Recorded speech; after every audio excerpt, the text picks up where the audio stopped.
Duraksamak her zaman yorgunlukla ilgili değildir. Bazıları için mesele bir şeylerin değişeceğine dair inancın tükenmesidir. Dışarıdan bakıldığında bu çoğu zaman tembellik gibi gözükebilir.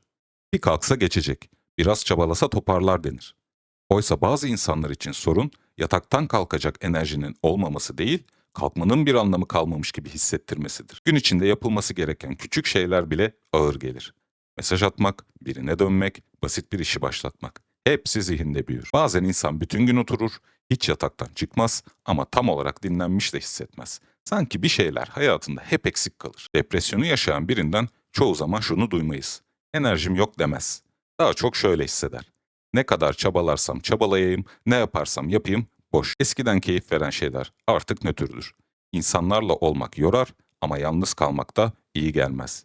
Gelecek, umut veren bir yer olmaktan çıkar, sadece katlanılması gereken rutin bir zaman çizgisine dönüşür. Ve belki de en zor kısmı şudur. Bu hal çoğu zaman dışarıdan görünmez.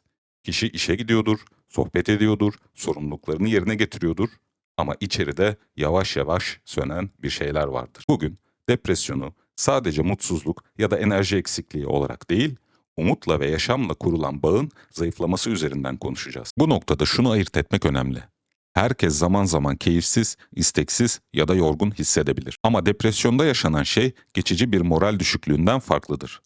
Burada kişi sadece kötü hissetmez. Geleceğe dair beklentilerin azalmasıyla başlar.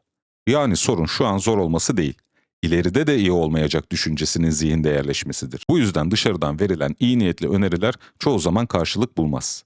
Biraz sabret, zamanla geçer.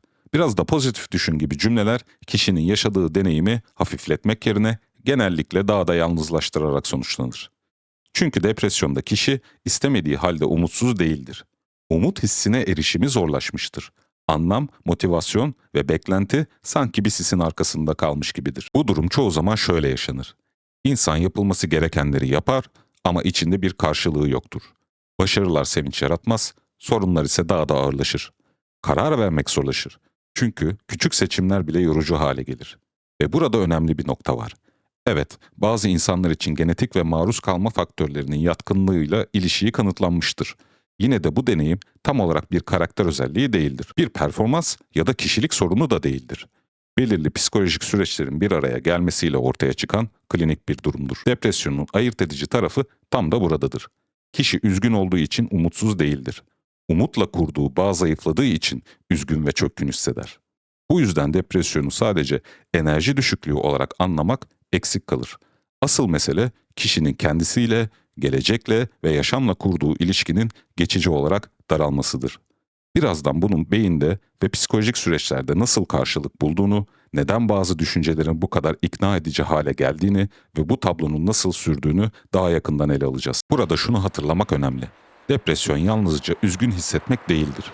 Beyinde özellikle gelecek beklentisi, ödül algısı ve anlam kurma ile ilişkili sistemlerde belirgin bir değişim görülür. Bu yüzden depresyondaki kişi çoğu zaman şunu söyler. İyi bir şey olsa bile içimde karşılığı aslında bir anlamı yok. Bu isteksizlikten çok ödül sisteminin yeterince cevap vermemesiyle ilgilidir. Beyinde normalde keyif, merak ya da motivasyon yaratan durumlar depresyonda daha silik algılanır. Buna klinikte anhedoni diyoruz. Yani kişi artık zevk alamadığı için değil, zevk hissi üretmekte zorlandığı için geri çekilir. Bu noktada beynimizde önemli bir yapı devreye girer. Prefrontal korteks. Prefrontal korteks, geleceği planlama, seçenekleri değerlendirme ve bir anlamda buna değecek mi sorusunu sorma işlevi görür. Depresyonda bu alan özellikle olumlu olasılıkları tartma konusunda daha katı ve dar bir şekilde çalışır. Bu yüzden depresyondaki düşünce kalıpları genellikle şöyledir. Zaten değişmeyecek. Ne yapsam yapayım sonuç hep aynı. Denemenin bile bir anlamı yok. Bu düşünceler kişiye gerçek gibi gelir çünkü beyin alternatif senaryoları üretmekte zorlanır. Bir diğer önemli sistem ise stres duygu düzenleme sistemidir. Depresyonda stres yanıtı uzun süre aktif kalabilir. Bu da bedensel yorgunluk, zihinsel bulanıklık ve karar verme güçlüğü yaratır. Yani kişi yalnızca psikolojik olarak değil, biyolojik olarak da tükenmiş hisseder. DSM-5'te majör depresyonun tanımlanmasında bu nedenle sadece duygu durum değildir. İlgi kaybı, geleceğe dair umutsuzluk, bilişsel yavaşlama, işlevsellikte belirgin azalma birlikte değerlendirilir. Buradaki kritik nokta şu. Depresyondaki kişi yanlış düşündüğü için böyle hissetmez. Beyin belirli bilgileri daha kolay, belirli ihtimalleri ise daha zor erişebilir hale getirdiği için bu tablo ortaya çıkar.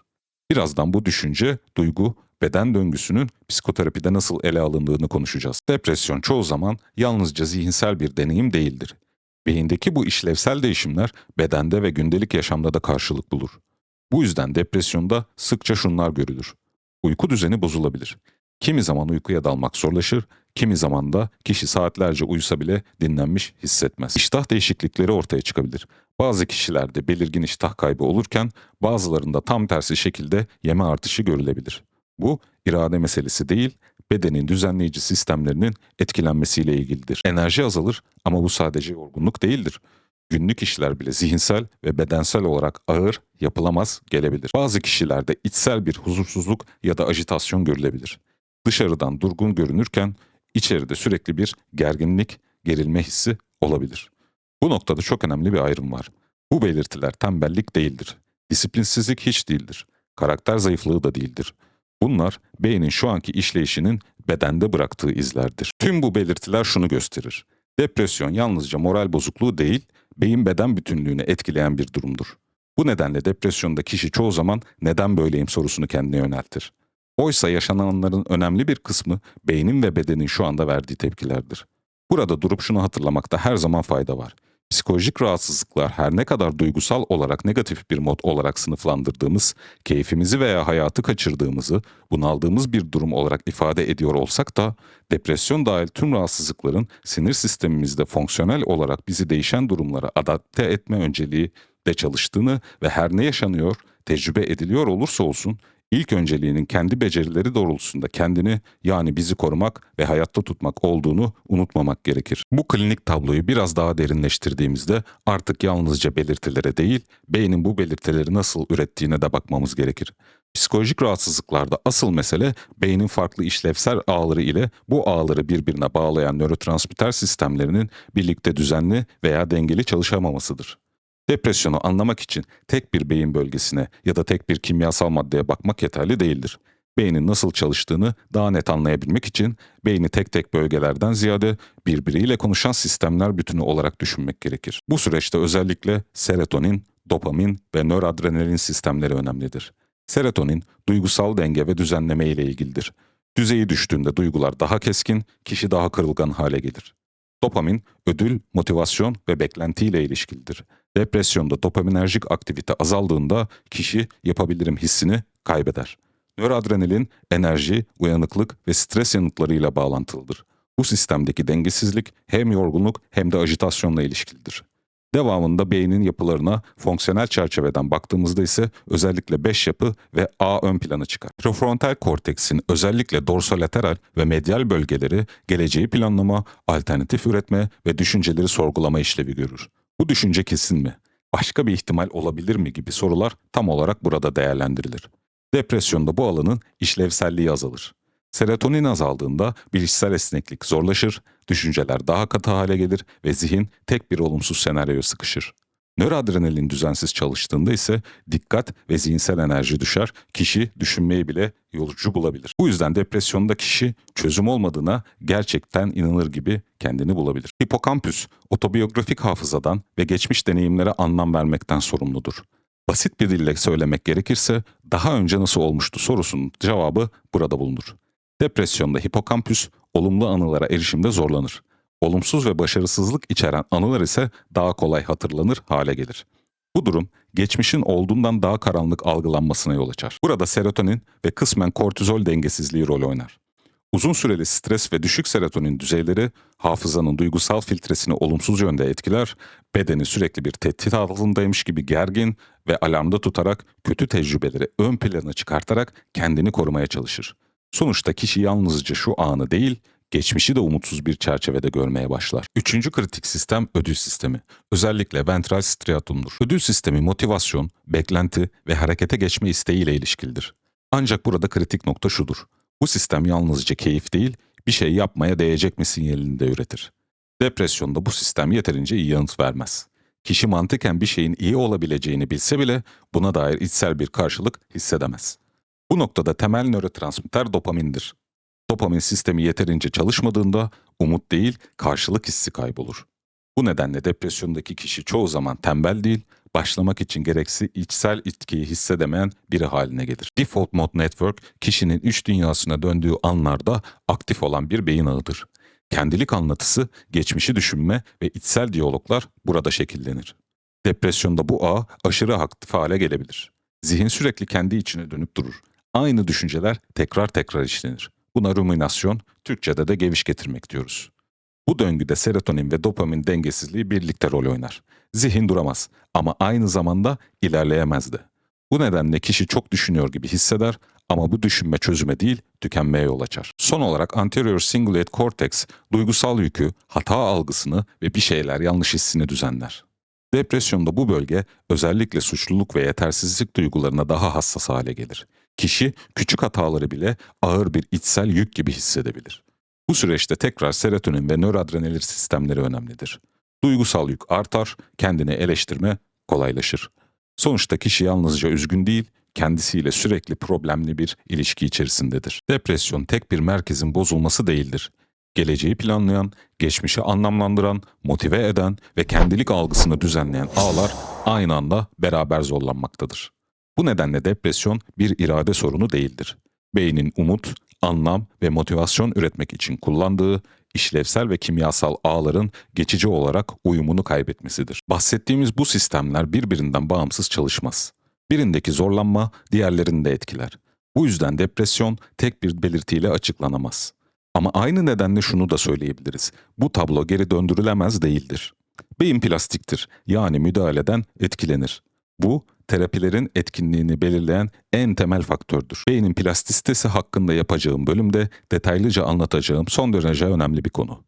Uygun psikoterapötik müdahalelerle ve gerektiğinde farmakolojik destekle bu ağlar doğru müdahalelerle yeniden düzenlenebilir. Depresyon her zaman yalnızca psikoterapiyle ele alınabilecek bir tablo olmayabilir.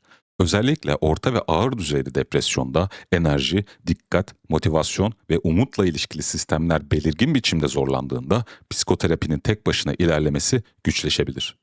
Bilimsel veriler bize şunu gösteriyor. Psikoterapi ve psikiyatrik tedavinin birlikte yürütülmesi, depresyon ve çeşitli psikolojik rahatsızlıklarda en yüksek ve en kalıcı iyileşme oranlarını sağlar. Buradaki amaç kişiyi düzeltmek değil, beynin zorlanan sistemlerini geçici olarak desteklemek ve psikoterapinin daha verimli ilerleyebileceği bir zemin oluşturmaktır. Bu nedenle klinik uygulamada depresyonun şiddeti ve işlevsellik düzeyi dikkate alınarak psikiyatr-psikolog işbirliği, bütüncül, modern ve bilimsel yaklaşımın temel parçasıdır. Bu bir eksiklik değil, aksine doğru yönde iyileşmenin göstergesidir. Buraya kadar şunu netleştirdik. Depresyon bir isteksizlik ya da zayıflık değil. Beynin umut, anlam ve motivasyon üreten sistemlerinin geçici olarak uyumunu kaybetmesiyle ortaya çıkan klinik bir tablodur. Psikoterapide amaç bu uyumu zorla geri getirmek değil, yeniden kurulabileceği koşulları adım adım oluşturmaktır. Bilişsel davranışçı terapi, depresyonda bazı temel döngülere odaklanır. Depresyonda zihin geleceği tek bir yönde değerlendirir demiştik. Değişmeyecek. Denesem de sonuç aynı. Artık benim için çok geç. Bu düşünceler kişiye mantıklı gelebilir çünkü bilişsel esneklik azalmıştır. BDT'de amaç bu otomatik düşünceleri bastırmak değil, acaba bu düşüncelerin ne kadar kesin veya gerçekçi olduklarını beraber sorgulamaktır. Umut ve karşılık hissi azaldıkça kişi hayattan çekilir. Bu davranışsal geri çekilme ödül sistemini daha da pasifleştirir. BDT, motivasyonu beklemek yerine küçük ve gerçekçi adımlarla hareketi yeniden başlatmayı hedefler. Tek bir başarısızlık tüm geleceğin kanıtı gibi algılanabilir.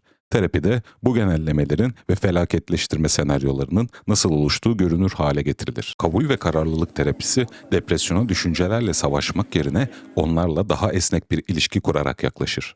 Şu an umutsuzum yerine ben umutsuz biriyim noktasında sıkışma görülür. ACT, bilişsel füzyon ile düşünceyle araya mesafe koymaya öğretir. Zor duygulardan kaçınmak kısa vadede rahatlatır ama uzun vadede depresyonu besler. ACT, duyguları varken de hareket edebilmeyi hedefler. Depresyonda motivasyon kaybolabilir ama değerler asla kaybolmaz. ACT, istek yokken bile anlamlı yönde küçük adımlar atılabileceğini merkeze alır. Birlikte baktığımızda BDT düşünce davranış döngülerini görünür hale kılar. ACT ise bu döngülerle daha esnek ve şefkatli bir ilişki kurmamıza yardım eder. Ama ortak hedef aynıdır. Hemen iyi hissetmek değil, umutla ve anlamla temas edebilecek bir alan açmak. Bu alan zamanla açıldıkça beynin ilgili ağları da yavaş yavaş yeniden düzenlenmeye başlar. Bu noktada şunu netleştirelim. Burada paylaşacaklarım bir tedavi önerisi değil. Ama yaşadığın deneyimi daha güvenli ve daha doğru bir çerçevede anlamana ve hayatta başka insanların da aynı süreçlerden geçtiğini daha iyi anlamana yardımcı olabilir. Yapamıyorum mu? Karşılık alamıyorum mu sorusu. Depresyonda birçok kişi kendini şöyle tanımlar. İstiyorum ama yapamıyorum. Biliyorum ama harekete geçemiyorum. Bu noktada kendine şu soruyu sormak faydalı olabilir. Gerçekten istemiyor muyum? Yoksa yaptığım şey şu an içimde hiçbir karşılık üretmiyor mu? Bu ayrımı yapmak önemlidir. Çünkü bu durum çoğu zaman bir karakter sorunu değil, ödül sisteminin geçici olarak sessizleşmesiyle ilgilidir. Peki bir bakalım, geleceği düşünürken zihnin nasıl çalışıyor? Gelecekle ilgili düşündüğünde zihnin otomatik olarak tek bir senaryoya mı gidiyor? Zaten değişmeyecek. Boşu boşuna uğraşmanın hiçbir anlamı yok. Bu gibi düşünceler geldiğinde onları hemen düzeltmeye çalışmak zorunda değilsin. Ama şunu fark etmek önemli olabilir. Bu düşünceler şu anda zihninin tek sunduğu seçenekler olabilir ama tek mümkün gerçekler olmak zorunda değiller. Küçük hareketler, büyük beklenti yok. Depresyonda sık yapılan hatalardan biri şudur. İyi hissetmeden bir şey yapamam algısı. Oysa çoğu zaman süreç tam tersidir. İyi hissetmek için değil, hareketin yeniden bir karşılık üretmesine izin vermek için küçük adımlar atılır. Bu adımlar motive edici olmak zorunda da değiller. Sadece yapılabilir olmaları yeterlidir. Zor duygular varken de hayat durmak zorunda değil. Umutsuzluk, boşluk ya da isteksizlik hissettiğinde hayattan tamamen çekilmek kısa vadede rahatlatıcı geliyor olabilir. Ama uzun vadede bu geri çekilme depresyonu besliyor olacak. Şu ayrımı yapmak yardımcı olabilir. Bu duygular varken de benim için anlamlı olan yönde çok küçük bir adım atabilir miyim? Bu duyguları yok saymak değildir. Onlarla birlikte hareket etmeyi öğrenmektir. Bu süreçte de kendinle konuşma biçimini fark et. Depresyonda iç ses çoğu zaman çok sert ve yargılayıcıdır. Küçük bir aksaklık bile yetersizlik ya da başarısızlık kanıtı gibi algılanabilir. Bu noktada şunu sormak işe yarayabilir. Aynı durumda olan birine ben bunu söyler miydim? Bu soru kendinle kurduğun ilişkinin tonunu fark etmeni sağlar. Bu bölümün aslında ana mesajı şu. Depresyonda hissettiklerinin senin kim olduğunla değil, beyninin şu anda ya da bir süredir nasıl çalıştığıyla ilgili. Ve bu çalışma biçimi doğru destekle ve doğru çerçeveyle değişebilir. Bu videoda depresyona sadece bir duygu durumu olarak değil, beynin umut, anlam ve motivasyon üreten sistemlerinin geçici olarak zorlanması olarak baktık. Gördük ki bu tablo sadece isteksizlikten ya da güçsüzlükten kaynaklanmıyor ve çoğu zaman sorun kişinin daha çok çabalamaması da değil. Asıl mesele bu deneyimi doğru bir çerçevede anlamlandırabilmek. Tekrar hatırlayalım. Beynimizin ilk önceliği her zaman bizi değişen durumlara adapte etmek, bizi korumak ve hayatta tutmaktır. Eğer bu döngüde rahatsızlık öne çıkmaya başlıyorsa, burada durup sinir sistemimizin çalışma prensiplerini hatırlamakta, nerede takılıp kalmış olabileceğini fark etmekte her zaman fayda var. Yani depresyon, kişinin hayatla bağının tamamen koptuğu bir yer değil, ama o bağın inceldiği, içe dönüldüğü, hassaslaştığı bir noktadır. Ve bu bağ doğru destekle yeniden güçlenebilir. Bazen bu destek psikoterapiyle, bazen psikiyatrik işbirliğiyle, çoğu zaman da ikisinin birlikte yürüdüğü bir süreçte olur. Önemli olan bu süreci tek başına taşımaya çalışmamaktır. Eğer bu videoda anlatılanlar senin yaşadıklarında bir yerde örtüşüyorsa, bu seninle ilgili yanlış bir şey olduğu anlamına gelmez. Bu, anlaşılması ve ciddiyetle ele alınması gereken insani bir deneyim yaşadığını gösterir. Eğer bu video sana yaşadıklarını biraz daha anlamlı bir çerçevede sunduysa amacına ulaşmıştır. Lütfen daha fazlası için beğenmeyi ve abone olmayı unutma. Bir sonraki bölümde görüşmek üzere.